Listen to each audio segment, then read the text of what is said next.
What's up, guys? This is Josh and Nathan with the Card Guys, and it is a couple days after the Calling Indianapolis, and we're here just to talk about our weekend experiences and, yeah, just a little bit about the tournaments that we joined and the metagame and where we think things are going to be going. So, let's just start off with our Friday. Friday, we were already in Indianapolis. We went to the venue right when things opened. It was there were a lot of people there. We got to look around at some of the vendors and all that. That was pretty cool to see.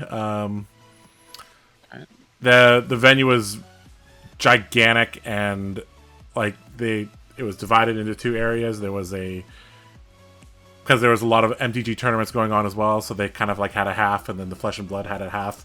And the vendors were kind of in the middle there.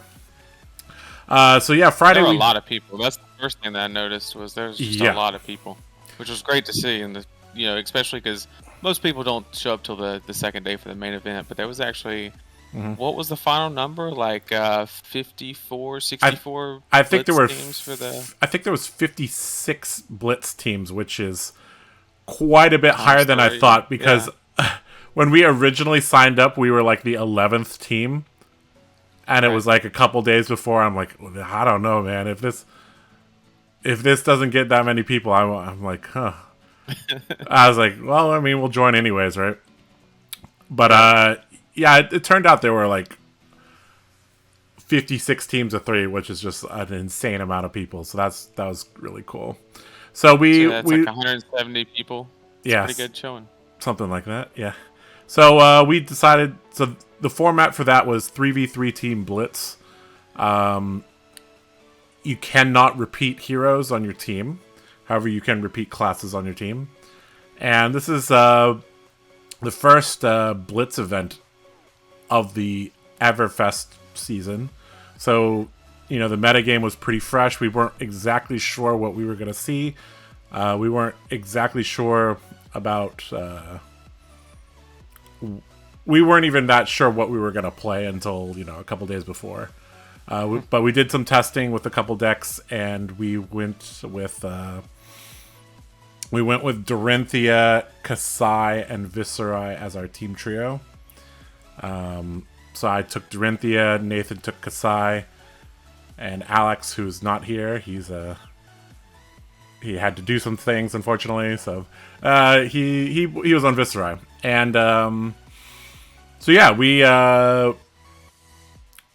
so I mean, Dorinthia didn't actually change that much from the previous set. You just added in a Shatter, and you get a little bit more respect from Oldhim. That's pretty much it. But you were playing Kasai. There was a lot of changes for Kasai. Why don't you talk a little bit about your experiences playing Kasai?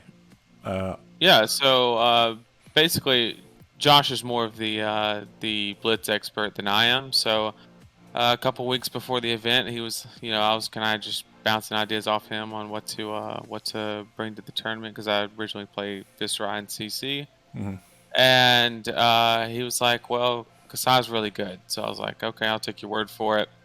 And so I literally just borrowed his deck. I think I brought my skull cap and my bracers, and like the rest of it was all his. We played what, 4 matches in total before I sat down at the event. Yeah, so, we played a couple of matches against my Ira and my Dory, and you beat my Dory, so I was like, okay, you're basically ready to. Right. Like if you can beat my Dory, then you have my seal of approval. Yep. So the main thing with Kasai is just remembering triggers. You have to remember that Spoils of War, Outland Skirmish, those are on hit immediately, whereas her hero abilities at the end of the turn, which can be relevant when you're trying to do a mid-turn cash-in or a mid-turn blood on her hands. So yeah. Were there any matchups in particular that stood out for you? Not in the Viserai matchup at the very end was probably the most interesting because really the glaring weakness that I saw in Kasai was the just Revel and Rune Blood. It's not the rune chants in general. It's so many rune chants at one time, because with Kasai you don't run a whole lot of blues. You can really almost run the entire deck off yellows. Yeah, because you never want to see 2 blues as Kasai.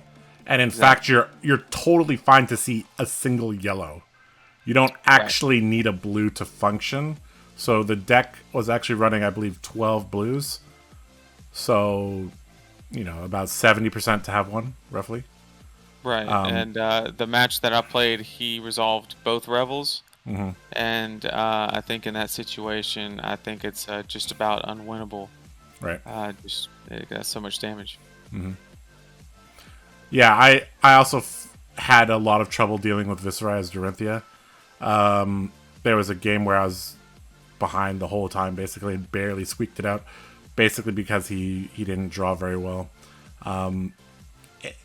Both warriors in this format, I mean, warrior in general is kind of soft to arcane damage because they'd much prefer to run the skull cap, and they're quite restricted on their blues, and they need their blues to put out any threat, so that's always going to be an issue.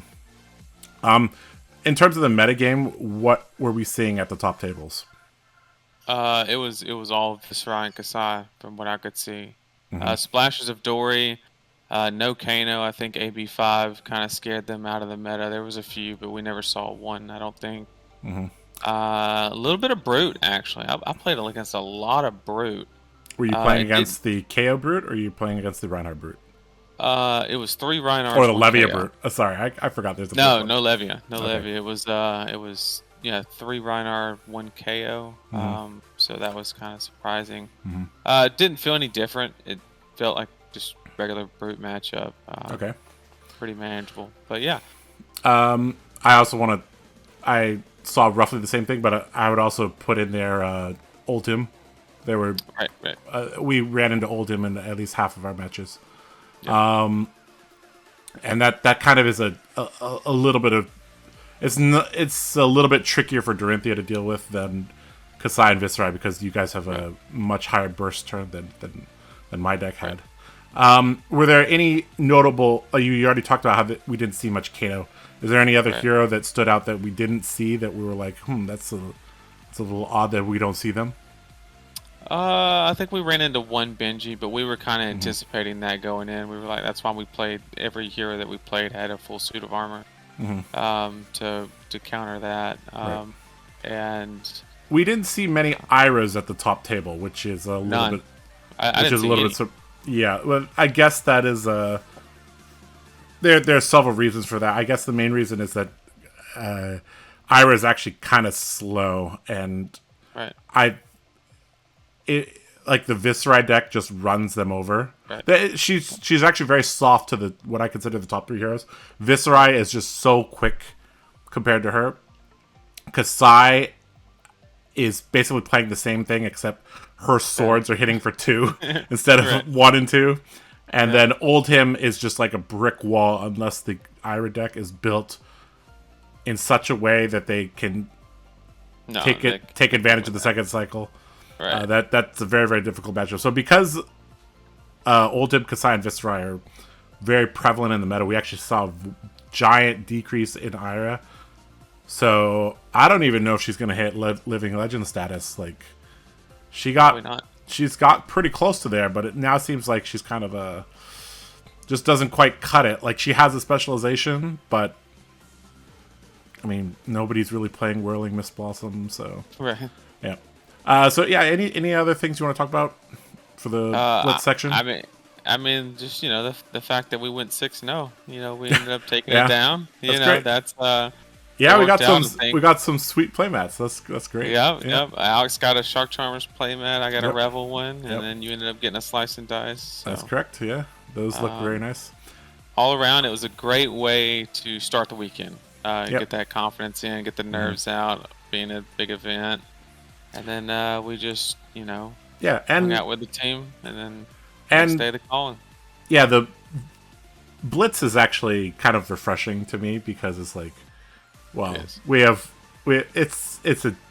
a different format, a different metagame.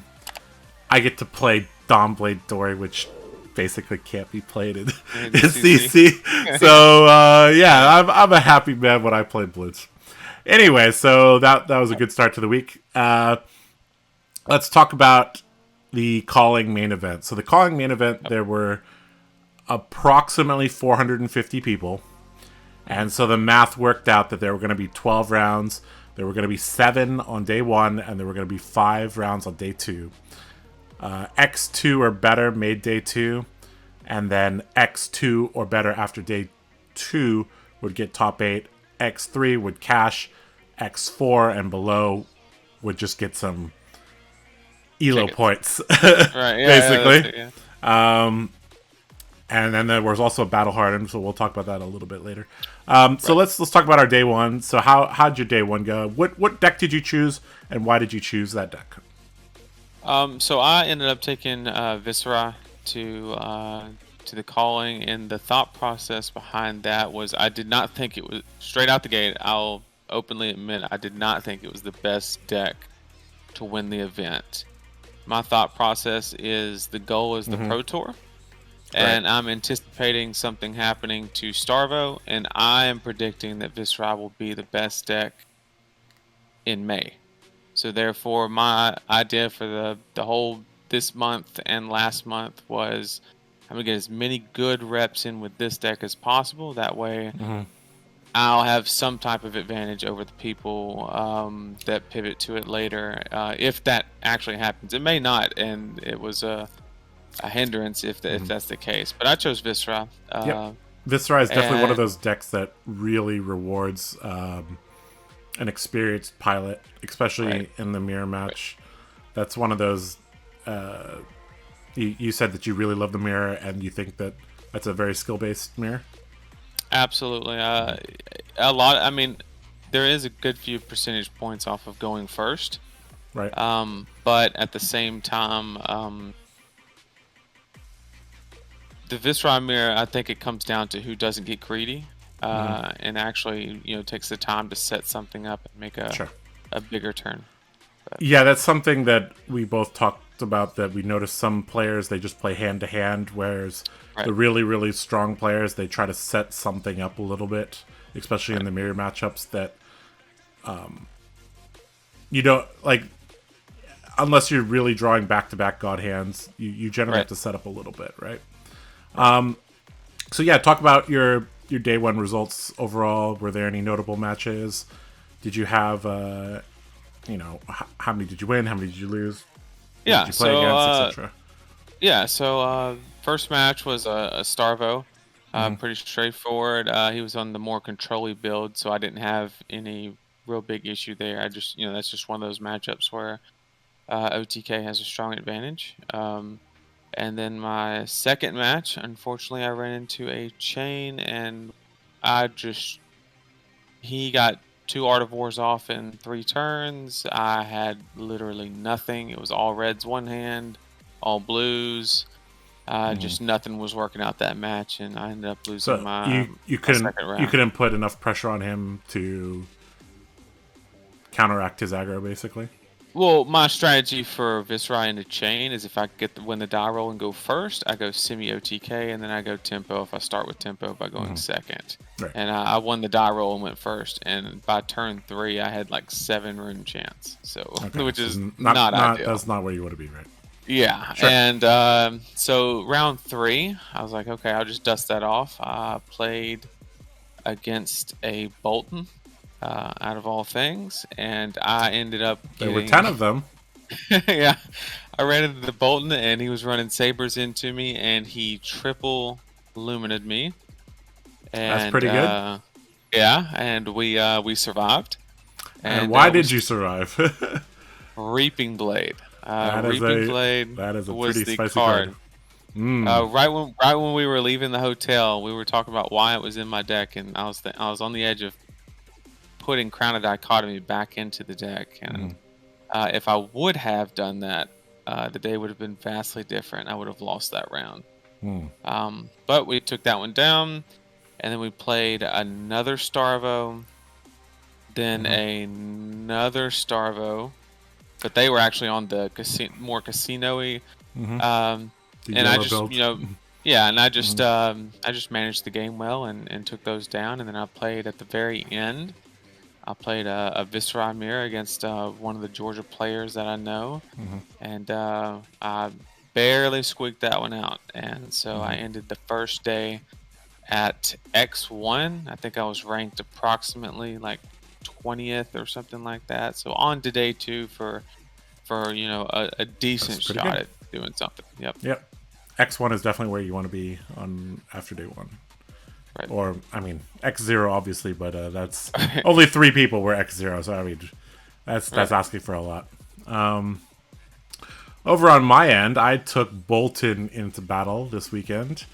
My thought process was that I could build a deck that could reasonably handle the 3.5 pillars of the format, given a very, very advanced sideboarding plan.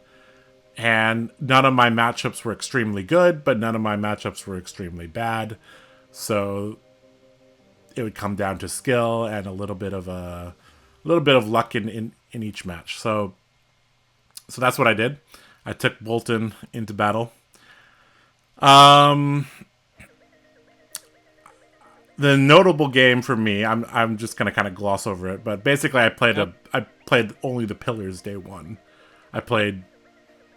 I only played Starvo, Viscerai, and Prism day 1. My notable match was in round 5 when I played against my brother's teammate, playing a very, very, very similar deck to what my brother plays, who's the Prism player. And I'm like, this is very, very familiar. This is like exactly like the practice games of, and yeah, I got my butt kicked indirectly by my brother. So that was that was pretty funny there. But yeah, I ended the day 5-2 with 1 loss to Prism, 1 loss to Starvo, and I took out a Starvo, I took out a Prism, I took out 3 Viscerais on day 1, and I ended 65th. So thank God for X2 or better instead of top 64 or better. So yeah, I was the only Bolton player that made day 2, the only Warrior player that made day 2. Right. 1% meta share for the win, right? And so we moved on to day 2. So for the team, we had 7 of us go down there. Yes. And out of the 7, 4 of us converted to day 2, which is more than 50%. Alex, Neil, Nathan, and I all converted to day 2. However, Alex decided to, for Pro Tour XP reasons, to play the Battle Hard because it offered 6 XP per win. And congrats to him. He top 8'd that because he went undefeated in the Swiss. Or top 4'd it. Yeah, he got all the way to the top 4, so that's really top 4. Impressive. And with that, he almost certainly locks up good. the he's like 60 something 90-day XP Pro Tour invite, which is great. Yep. And shout out to Neil, he went X2 as well with Starvo. And so we came back day 2. We both knew that this was going to be a pretty significant uphill battle. This was in terms of the number of roughly 80% of the field, 75 to 80% of the field got cut. So now we were basically playing against, the tournament champion contenders only, basically, right? Right. So each of these matches coming up were not going to be easy, right? So none of them were free. Not a single. Just in general, I think that the tournament was actually pretty stacked. I don't think I played against any weak opponents. I might have played against opponents that were a little bit inexperienced against Bolton, but they knew their deck. They might not have known my deck, but they knew their deck. I would go as far to say that comparing it to Nationals, U.S. Nationals, it was harder than Nationals. The skill per player was easily just double. if not more. Just how much it has changed in those 5 months or so. The average skill of the average player has just shot up astronomically, which is great. It's more competitive. It's it takes a lot more to get those wins consistently, and it's good to see. Any notable day 2 matches? So day 2. So the first day I didn't run into any prisms, which as Visceri is not what you want. You want those prism matchups. And so the first couple matches, I think first 3 matches I played a prism, 2 mirror matches, and then another prism. So you were really dodging Starvo quite a bit this whole tournament. Well, no, the day 1 I played 3. Okay, so and then I played 33% of my matches were Starvo, okay. which is about the field. About the field. Okay, yep, fair. Yeah, and so day 2, it was Prism, Viscera, and Starvo, and I won my first 3. So I was at one time 9-1, and then the one before the last round, I played against a Starvo. We actually drew. It was a really tough game. I was in a really odd spot to where I had the Sonata at 11 rune chance, which is not where you want to be. I think after the Sonata turn, which I got the 9th blade on, I only got him down to like 18 or something like that. Like, he was at really decent life. And we ended up getting him down to 1, but couldn't close it because I didn't have Go Again in the deck. So I couldn't swing with Rosetta. So we drew. Okay. And then my last game was against Prism. It was against Pheno Black, which was the second finalist? Place. Yeah, second place. I sat down across from him. The whole time I was just thinking, please give me a prism at the end. Please give me a prism on my winning in. I got the prism, and he starts to turn off by slapping down Merciful Retribution and Shimmers, and the board state eventually evolved. That's an uphill battle. Yeah, the board state eventually evolved to a Merciful and 2 Odes. So anything that got destroyed, I took 3 damage. And I was in that weird spot where the hands that I was drawing were like Revels and stuff, right? And like Revels are no good when you're trying to manage the board, because if you swing a Rosetta after Reveling, the rune chants don't discharge and they just burn at the end. Yep. So I was put in this weird spot. I got a good turn where I double Reveled and then just went damage into him, and I think I presented like 23, 24. Got him down to 2, but the burn damage was just too much. Does the Visceri deck have an ability to clear 2 auras in one turn? With Lead the Charge, right? You can clear 2? I do not run Lead the Charge. Yeah, okay. Same with my deck. I can't clear 2 auras in one turn. And oftentimes I'm wasting my buffed Raiden to kill it, which is kind of sad. That's something that the Starvo deck actually had access to. If you look at the championship winning deck, he has Blink, Time Skippers, Lead the Charge. These all allow him to clear 2 auras in a single turn, which is pretty valuable. You basically have, because of the way that their deck operates, like every 3 turns or so, they're able to put in double aura. So you have to be able to manage that a couple times, or it just snowballs. So that's something in terms of deck building that I think that we can improve on. So yeah, so overall you went 9-2-1. Yep, 9-2-1. That was good for a 10th place finish. Not bad. 10th Very place. Close. 2 spots too low. 2 spots too low. But I think you were the highest placing Visceri in the tournament, which is very impressive. There were like, what did we calculate? There were like 70 Visceris? 76. Yeah. So you're the top of the class there. Yeah. top of the class. I was also top of the class, but unfortunately, I finished like in the 70s. So Right. my day 2, I went 2 and 3. So overall, I went 7-5. Nothing too notable there. Just when you're when you're playing a clearly tier 2 deck into opponents where I have very little, if any, skill advantage against them. I mean, the games are slightly tilted in their favor. Probably 60-40, so that's what happens. I lost 60%, won 40%, so there you go. So yeah, okay, so let's talk a little bit about the progression of the metagame.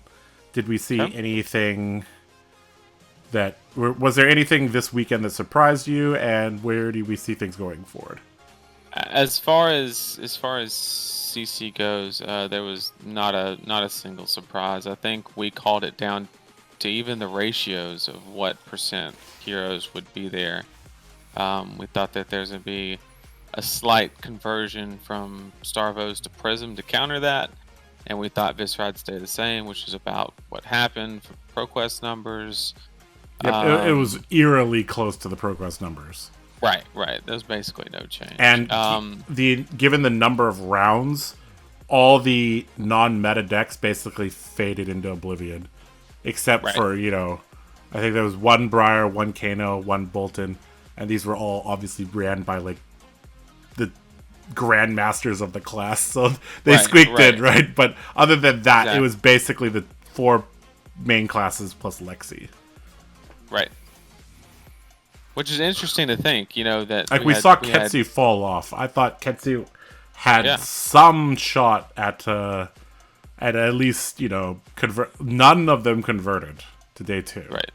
Which was pretty shocking, actually. So, but overall for the day, nothing really stood out as far as like any super spicy builds or anything like that. It all seemed pretty standard, just meta. Sure. Triangle decks. That's all it was. Where do we see the meta going from here? Do you think there will be a BNR announcement in the coming week or weeks? I hope that they get one out this week or next. I know it's not due for April, but in April you're what, less than a month out from the Pro Tours, so you're kind of cutting a little close. With the Blitz season, this is basically the time to do it. Right. But as of right now, there's no meta shift because I don't think anybody's going to play CC for the next month. Because until the ban announcement comes out, there's no new information. There's nothing to pivot. There's nothing to change. There's nothing really to do right now. Right, and as far as wait and see predictions on the ban, after talking to some people, a lot of people think that they're not going to do anything. I'm not. Me personally, I think something could happen to Bravo. I've thrown some ideas out on whether it be Awakening, whether it be hopefully seeds. not.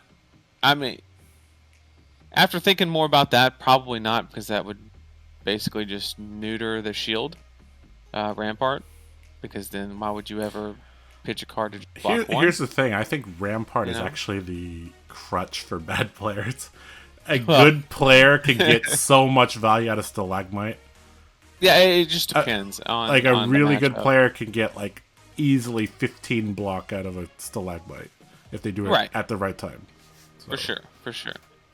But it just depends on the matchup and how much you're using Crown of Seeds and stuff like Having that. options is always nice. Yep.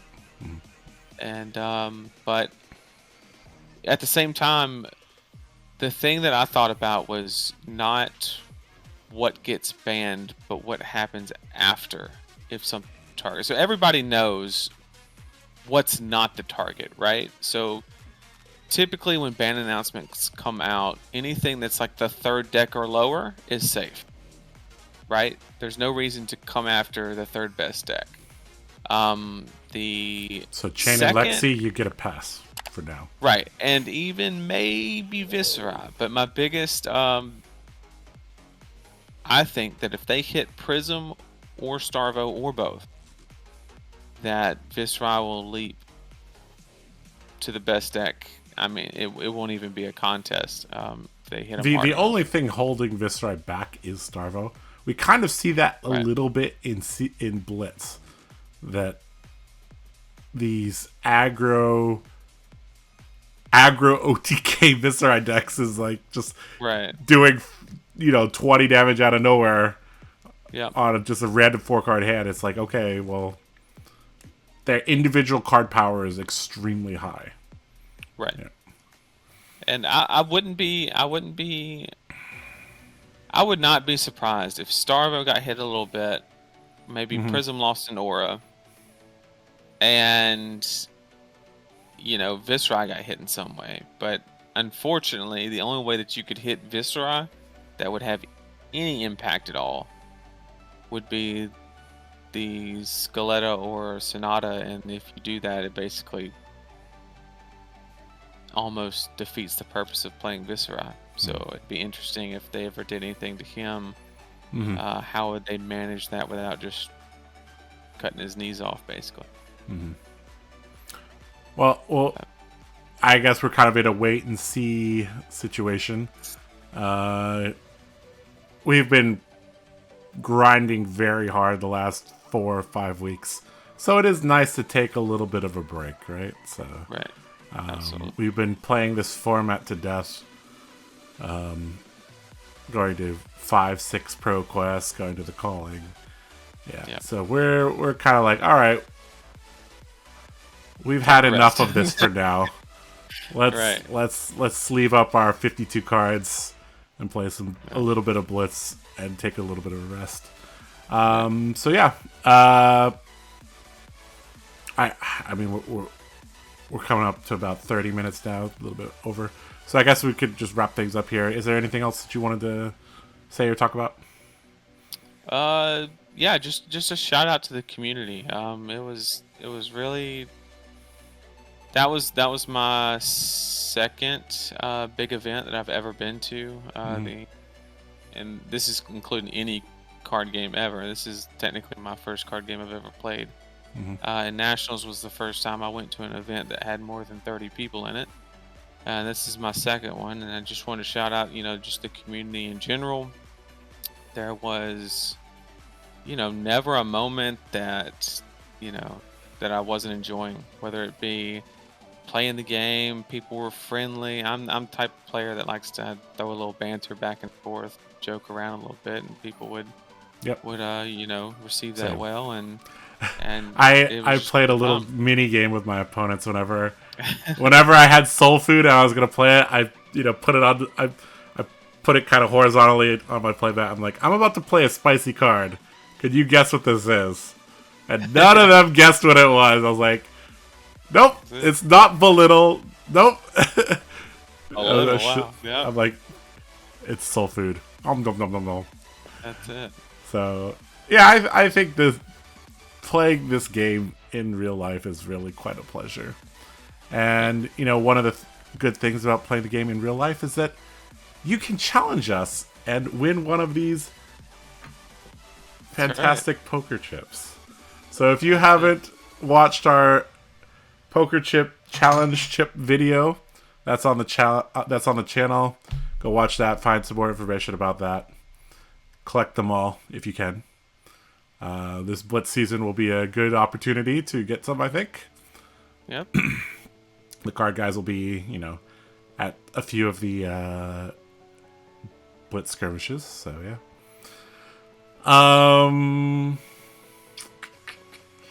Yeah, I guess that's kind of it for now. There'll be a new 201 episode soon covering Blitz, so keep an eye out for that. That might already be up on the channel, you never know. So we'll see. Yeah, so just shout out to our sponsor, Gubu. They made the trip to Indianapolis possible. We really appreciate their helping getting the card guys there. And yep, just shout out to the team. Shout out to all the grinding and hard work that they've been doing the last 5 weeks or so. Yeah. You'll be seeing more of us at the Pro Tour, sorry. Pro Tour, yeah, that's right. So we'll be there. We'll be there. Yeah, so that's all from us. This is Josh and Nathan signing out. Have a good night. See ya. Take care, everybody.